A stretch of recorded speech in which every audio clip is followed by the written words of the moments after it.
Он вышел на воду рано утром, как делал это каждое воскресенье.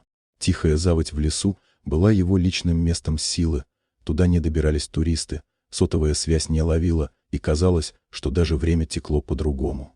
Он отплыл недалеко от берега, опустил удочку и просто наслаждался звуками леса. Минут через 20 в тишине послышалось легкое чавканье, будто кто-то медленно и осторожно пробивался сквозь водную гладь. Он напрягся, подумал, что это может быть бобр или рыба. Но когда посмотрел вниз, чуть не выронил удочку.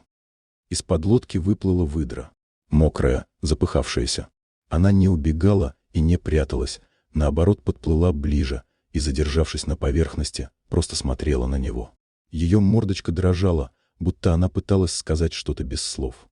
Он заметил, что одна лапа выдры двигалась странно, а сбоку торчал тонкий обрывок лески. Она запуталась. В тот момент рыбак уже не думал, что перед ним дикое животное. Он видел перед собой живое существо, которое молило о помощи. Он вытащил из рюкзака сеть и аккуратно подсунул ее под выдру, стараясь не испугать. Она не сопротивлялась. Напротив, словно поняла, что человек пытается помочь.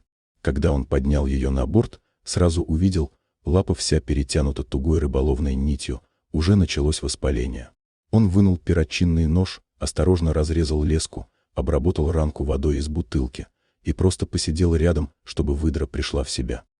Через несколько минут она слегка пошевелилась с трудом, но слезла обратно в воду. Перед тем, как исчезнуть под гладью, она остановилась на секунду, снова посмотрела прямо на него и нырнула. Он остался сидеть в лодке, как будто время остановилось.